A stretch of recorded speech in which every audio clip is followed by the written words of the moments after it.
Hello everyone, how are you? This is Dr. Chavikar. Welcome to my channel Krishna Institute of Law.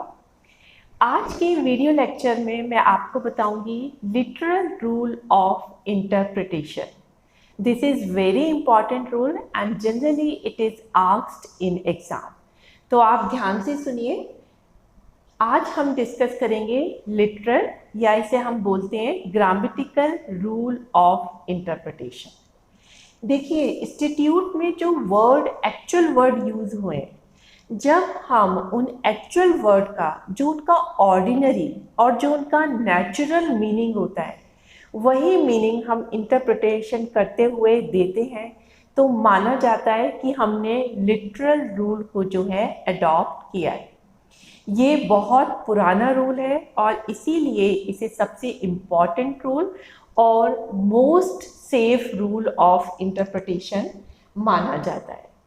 इस rule को interpret करते समय जो court है वो हमेशा इंटरप्रिटेशन में बिल्कुल स्ट्रिक्टली फॉलो करता है जो भी इंस्टीट्यूट के किसी प्रोविज़न का ऑर्डिनरी और नेचुरल मीनिंग निकल के आता है. तो इसमें हम जो है कोर्ट जब इंटरप्रेट करता है तो वो जो लेजिस्लेचर है उसकी ट्रू इंटेंशन, उसका क्या पर्पस था, उसका क्या ऑब्जेक्ट था, इस चीज़ को वो इतनी इम्पोर्टेंस नहीं देता है, क्योंकि he usually follow the strictly ordinary and natural meaning of the words which has been used in any institute. तो इससे हमें पता चलता है कि अगर हम इंस्टीट्यूट में जो वर्ड्स यूज हुए हैं उनका बिल्कुल ऑर्डिनरी और नेचुरल मीनिंग देते हैं तो वो कहलाता है लिटरल रूल. तो इसमें जो लिटरल रूल है ये तभी अप्लाई हो सकता है जबकि जो मीनिंग है वहाँ पे उसका सिर्फ एक ही मीनिंग निकलता है जो कि बिल्कुल फिक्स रूल होना चाहिए. अगर एक से ज़्यादा मीनिंग निकलते हैं या फिर मीनिंग डाउटफुल होता है तो हम लिटरल रूल अप्लाई नहीं कर सकते हैं. अब हमने इसकी डेफिनेशन में वर्ड यूज़ किया है इस नेचुरल मीनिंग. तो अब हम समझते हैं कि नेचुरल मीनिंग क्या कहते हैं. देखिए, अब एक हम एग्जाम्पल की हेल्प से समझेंगे. जैसे एक वर्ड है अवॉर्ड. अब उसके दो मीनिंग हो सकते हैं. अगर हम कॉमन लैंग्वेज में यूज़ कर रहे हैं अवॉर्ड वर्ड को तो उसका मीनिंग होता है टू गिव प्राइज. लेकिन अगर हम लीगल सेंस में अवॉर्ड वर्ड यूज़ हुआ है तो उसका मीनिंग होता है judgment passed by the court. तो अवार्ड के दो मीनिंग हो गए, प्राइज देना या फिर जजमेंट पास करना जो कि कोर्ट करता है. तो अगर हम इन्हें कॉमन लैंग्वेज में यूज़ कर रहे हैं तो हम पहला मीनिंग यूज़ करेंगे, लेकिन अगर हम लीगल सेंस में यूज़ कर रहे हैं तो फिर हम इसका सेकेंड मीनिंग यूज़ करेंगे. तो दोनों ही इसके नेचुरल मीनिंग है. हमें बस ये देखना है कि जो अवार्ड वर्ड है उसका सब्जेक्ट मैटर क्या है और वो किस कॉन्टेक्स्ट में यूज़ किया गया है. अब मैं आपको बताऊंगी लिटरल रूल से रिलेटेड दो केस लॉ, तो जिससे आपको बिल्कुल ये जो है क्लियर हो जाएगा. देखिए, पहला है इसमें आर.डी. सक्सेना वर्सेस बलराम प्रसाद शर्मा. इस केस में बताया गया कि अगर हमारे को वर्ड है गुड्स, GOODS, तो गुड्स का क्या मीनिंग होगा. तो गुड्स का जो ऑर्डिनरी है और नेचुरल मीनिंग है वो क्या निकलेगा.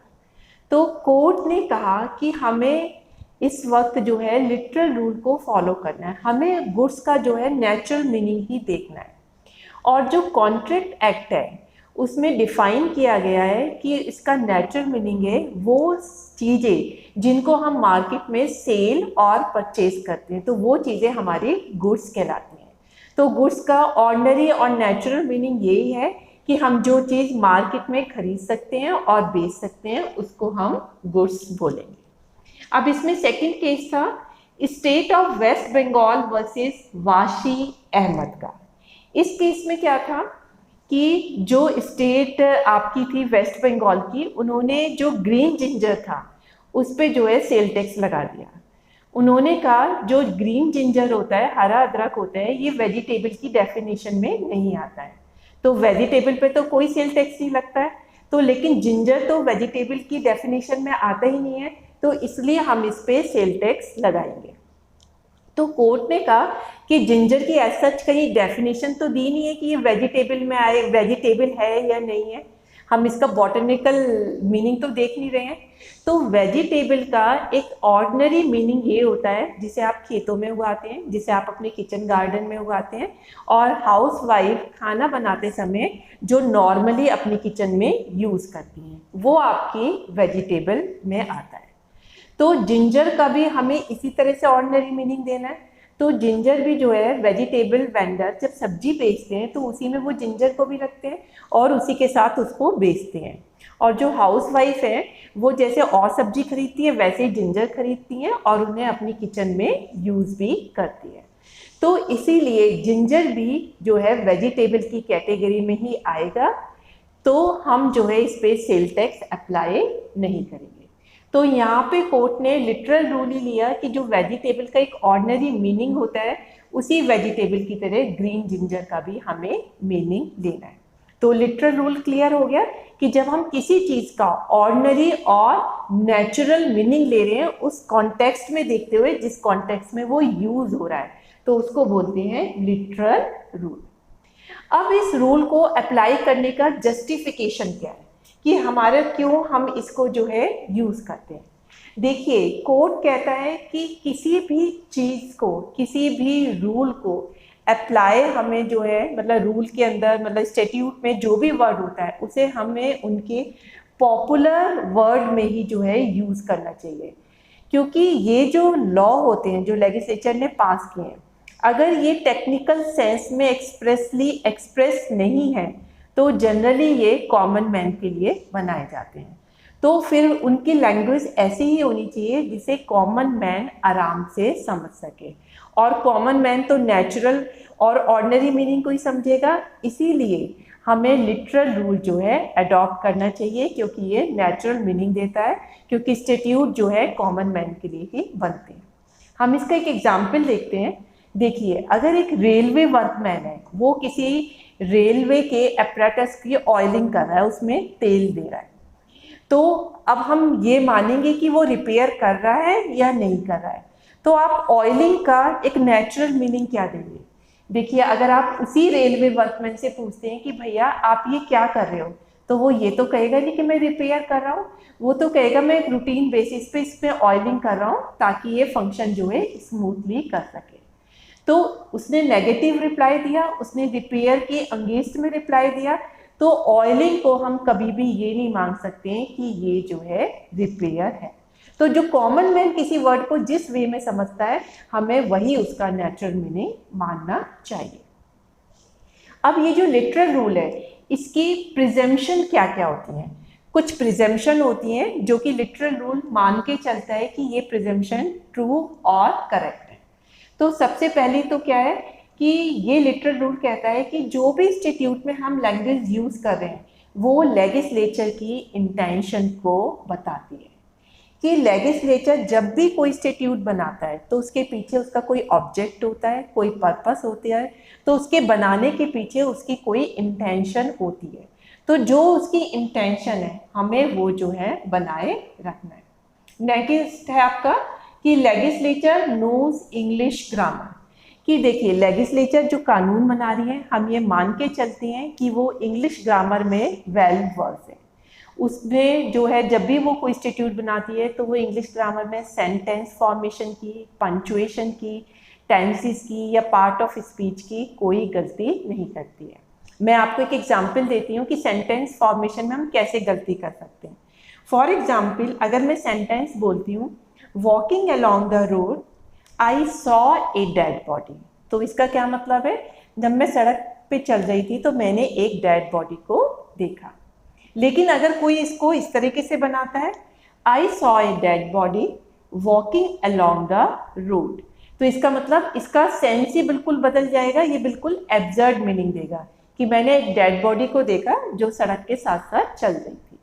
तो इट मीन्स कि ऐसी भी इंग्लिश फॉर्मेशन में सेंटेंस फॉर्मेशन की गलती हो जाती है, लेकिन इस तरह की गलती हम लेजिस्लेचर से एक्सपेक्ट नहीं करते हैं। हम मानते हैं कि जिन्होंने इंस्टीट्यूट बनाया वो एक्सपर्ट हैं इंग्लिश ग्रामर के। नेक्स्ट प्रिजम्पशन हम लेते हैं, legislature does not commit mistake. देखिए, लेजिस्लेचर जब भी कोई कानून बनाती है तो पहले वो पार्लियामेंट की लोकसभा और राज्यसभा से पास होता है, उसके बाद प्रेसिडेंट जो है उसको एक्सेप्ट करता है।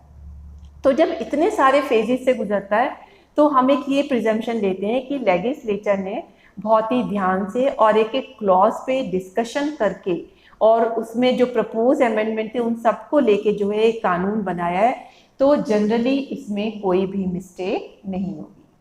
नेक्स्ट प्रिजम्पशन है legislature has inserted every word mindfully, कि स्टैट्यूट में जो भी वर्ड यूज किया है कोई भी जो है रिडंडेंट वर्ड नहीं है, हर वर्ड की अपनी कीमत है, इसीलिए लेजिस्लेचर ने हर वर्ड को बड़े माइंडफुली जो है इंसर्ट किया है। हम किसी भी वर्ड को इग्नोर नहीं कर सकते। तो ये थी प्रिजम्पशन लिटरल रूल की।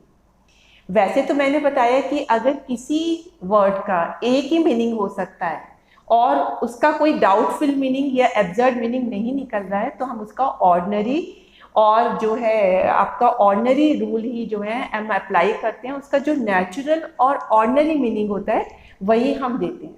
लेकिन कुछ सर्कमस्टांसेस ऐसी भी होती हैं जब हम लिटरल रूल को फॉलो नहीं करते हैं, तो वो इसके एक्सेप्शन कहलाते हैं। तो वो मैं आपको वन बाय वन करके बताती हूँ। देखिए, फर्स्ट तो है एम्बिग्यूटी।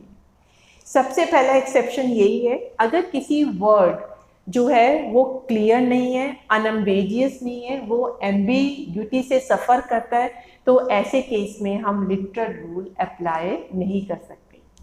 नेक्स्ट है, इसमें मैं एक आपको केस लॉ भी बता देती हूँ, बहुत अच्छा केस लॉ है, municipal board versus state transport authority Rajasthan. देखिए, इसमें केस में बताया गया था कि अगर आपको किसी बस स्टैंड की, ठीक है, जो बस स्टैंड की कभी कभी गवर्नमेंट क्या होती है लोकेशन चेंज कर देती है, तो अगर बस स्टैंड की लोकेशन चेंज करते हैं तो उसके अगेंस्ट आप एप्लीकेशन जो है, जो रीजनल ट्रांसपोर्ट अथॉरिटी है उसका जब आपको ये ऑर्डर मिलता है बस स्टैंड की लोकेशन चेंज करने का, तो उसकी 30 डेज के अंदर आप कर सकते हैं as per motor vehicle act 1939। तो जब भी आपको रीजनल ट्रांसपोर्ट अथॉरिटी से लेटर मिलता है उसके रिसिप्ट के आप 30 डेज के अंदर जो है अपनी एप्लीकेशन डाल सकते हैं। लेकिन अपीलेंट ने कहा कि ये 30 डे रिसिप्ट ऑफ ऑर्डर से नहीं, नॉलेज ऑफ ऑर्डर से होना चाहिए। तो इसका मतलब अगर आपको लेटर मिलते हैं तो आपको लेटर की मिलने की डेट से नहीं, बल्कि जब आप वो लेटर पढ़ लेते हैं तो उसकी डेट से माना जाना चाहिए, जब आपको नॉलेज हो जाती है। लेकिन कोर्ट ने डिसाइड किया कि यहाँ पे कोई एम्बिग्यूटी नहीं है, तो हम यहाँ पे लिटरल रूल ही यूज़ करेंगे। तो वहाँ पे जो स्टैट्यूट में 30 day of receipt of the order use किया है, knowledge of the order use नहीं किया है, तो यहाँ पे कोई एम्बिग्यूटी नहीं है, तो ये इसके एक्सेप्शन में नहीं आएगा और हम लिटरल रूल ही फॉलो करेंगे। नेक्स्ट होता है इसका इनकन्सिस्टेंसी। अगर हमारे को लगता है कि दो प्रोविज़न में इनकन्सिस्टेंसी है, दोनों में हारमोनियस तरीके से हम इनका इंटरप्रिटेशन नहीं कर सकते, तो ऐसे केस में भी हम लिटरल रूल फॉलो नहीं करते हैं। नेक्स्ट होता है इनकम्प्लीटनेस। अगर हम जो है किसी वर्ड को इंटरप्रेट करते हैं और उससे उसका जो मीनिंग है वो इनकम्प्लीट होता है, वो मतलब कंप्लीटनेस शो नहीं करता है, तो ऐसे केस में भी हम लिटरल रूल फॉलो नहीं करते हैं। इसका लास्ट एक्सेप्शन है अनरीजनेबलनेस। अगर किसी चीज़ के इंटरप्रिटेशन से अनरीजनेबलनेस की फीलिंग आती है तो वहाँ पर भी जो है हम लिटरल रूल अप्लाई नहीं करेंगे। ये आपका इसमें एक बड़ा अच्छा केस था, मकबूल Hussain versus state of Bombay. कौन सा केस था आपका ये? मकबूल Hussain versus state of Bombay. इसमें जो एपिलेंट था वो इंडिया का सिटीजन था। एक बार वो बाहर से जो है इंडिया में आता है और अपने साथ बहुत सारा गोल्ड लेकर आता है जो कि वॉयलेटिव होता है फेरा के अगेंस्ट। तो उसको गोल्ड जो है वहाँ पे जो एयरपोर्ट अथॉरिटी होती है वो उसे पकड़ लेती है और उसके गोल्ड को कॉन्फिस्केट कर लेती है। उसके बाद फेरा में उसके अगेंस्ट केस चलता है। तो अपीलेंट कहता है कि मुझे तो एक बार पनिशमेंट मिल चुकी है, मेरा सारा गोल्ड जो है कॉन्फिस्केट कर लिया गया है, तो अब मेरे पे दोबारा से केस नहीं चलना चाहिए फेरा में।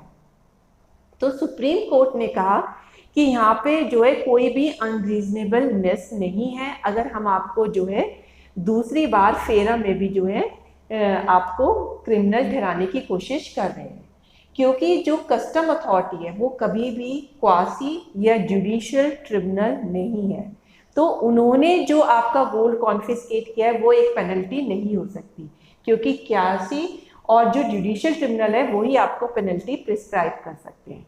तो इसीलिए आपने फेरा का वायलेट किया है तो उसमें आपका केस चलेगा ही चलेगा। तो ये थे इसके एक्सेप्शन जब आप लिटरल रूल को फॉलो नहीं करते। अब हम देखेंगे लिटरल रूल की क्या क्या एडवांटेजेस हैं और क्या क्या जो है डिसएडवांटेजेस हैं। देखिए, सबसे बड़ा एडवांटेजेस तो ये है, ये कोर्ट को रोकता है कि वो किसी की भी साइड ना ले, ना तो लेजिस्लेटिव की ले ना पॉलिटिकल इशू की ले।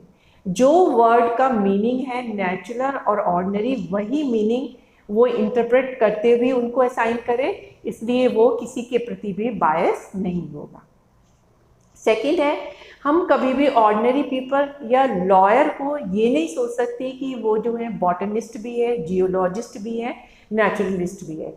तो उन्होंने उनकी जो टेक्निकल सेंस की टर्मिनोलॉजी है हम नहीं मान सकते कि वो उनसे अवेयर होंगे, तो वो ऑर्डिनरी मीनिंग ही समझ सकते हैं, तो इसीलिए ऑर्डिनरी मीनिंग ही हमें देना चाहिए।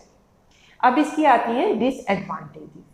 पहली है कि एक रॉन्ग एजम्पशन लेता है कि वर्ड का फिक्स मीनिंग है। आपको पता ही है लिटरल मीनिंग ये मानता है कि हर एक वर्ड का अगर बिल्कुल ऑर्डिनरी एक मीनिंग होता है, तो ऐसा नहीं होता है। हम देखते हैं कितनी बार एक ही वर्ड के जो है 1000 मीनिंग होते हैं, तो इसीलिए फिक्स मीनिंग नहीं होता है। नेक्स्ट है, it may defeat the intention of parliament. मैंने इसके प्रिंसिपल में भी बताया था इंटरप्रिटेशन के, कि प्रिंसिपल भी ये कहता है कि हमें जो है पार्लियामेंट की इंटेंशन को देखना चाहिए। पार्लियामेंट जो इंटेंशन कर रही थी स्टैट्यूट बनाने के पीछे, वो डिफीट नहीं होनी चाहिए। लेकिन कभी कभी लिटरल रूल से जो है पार्लियामेंट की इंटेंशन डिफीट हो जाती है। इसके लिए एक बहुत अच्छा केस था व्हिटली वर्सेस चैपल का। इसमें क्या था, एक बंदा डेड था, एक दूसरे व्यक्ति ने उसके बिहाफ पे जो है वोट डाल दी, मतलब मरे हुए व्यक्ति के बिहाफ पे उसने जो है वोट डाल दी। अब कोर्ट में केस किया कि उसने जो है किसी मरे हुए व्यक्ति के अंगेंस्ट जो है वोट डाल दिया, तो इसलिए इम्पर्सोनेट किया है, तो उसे इम्पर्सोनेट की सजा मिलनी चाहिए। लेकिन इम्पर्सोनेशन की जो डेफिनेशन दी थी उसमें लिखा था, अगर हम कोई पर्सन है जो कि वोट डालने के इंटाइटल्ड है, अगर वो ना डाल के कोई और वोट डालता है, तो तब हम इम्पर्सोनेशन का जो है क्राइम चलाएंगे। लेकिन डेड पर्सन को कभी भी हम पर्सन में नहीं मानते हैं, तो इस तरीके से हम उसको जो है कॉन्विक्ट नहीं ठहरा सकते इम्पर्सोनिकेशन के केस में। तो एक तरीके से देखा जाए कि व्हिटली वर्सेस चैपल के केस में पार्लियामेंट की इंटेंशन डिफीट हुई है, क्योंकि पार्लियामेंट का मतलब यही था कि आप किसी के बिहाफ पे भी केस जो है प्रॉक्सी जो है वोटिंग नहीं डालेंगे, क्योंकि इससे तो जो वोट का जो फेयर तरीका है वो ही डिफीट हो जाएगा। लेकिन जब हम लिटरल रूल यहाँ पे हमने जो है लगाया, तो जिसकी वजह से पार्लियामेंट की इंटेंशन जो थी डिफीट हो गई। अब इसका लास्ट डिसएडवांटेजेस आता है कि कभी कभी अगर जजेस जो है लिटरल इंटरप्रिटेशन देते हैं, तो उनकी जो इंटरप्रिटेशन है एक जज की दूसरी जज से डिफरेंट हो सकती है। देखिए, कोई जज तो ब्रॉडर वे में भी इंटरप्रेट कर सकता है, कोई नैरो वर्ड में भी कर सकता है, तो एक ही लॉ का जो है डिफरेंट मीनिंग हो जाता है डिफरेंट जजेस के हिसाब से। तो लिटरल आपका जो रूल होता है उससे एक ये प्रॉब्लम भी आती है। तो आज मैंने आपको बताया लिटरल रूल किसे कहते हैं, जिसे हम कभी कभी ग्रामेटिकल रूल भी बताते हैं। तो लिटरल रूल का मैंने डेफिनेशन बता दी कि जब हम किसी वर्ड को ऑर्डिनरी और उसका पॉपुलर मीनिंग देता है तो वो लिटरल रूल कहलाता है। तो इसके एडवांटेजेस डिसएडवांटेजेस डिस्कस करिए, किन किन सर्कमस्टांसेस में ये अप्लाई नहीं होता है और इस रूल का जस्टिफिकेशन क्या है। I think this lecture will be very helpful to you. अगर आपको ये हेल्पफुल लगता है तो आप इसे अपने फ्रेंड्स को भी शेयर करिए ताकि उनको भी इससे हेल्प मिल सके। That's all for my lecture. Thank you very much.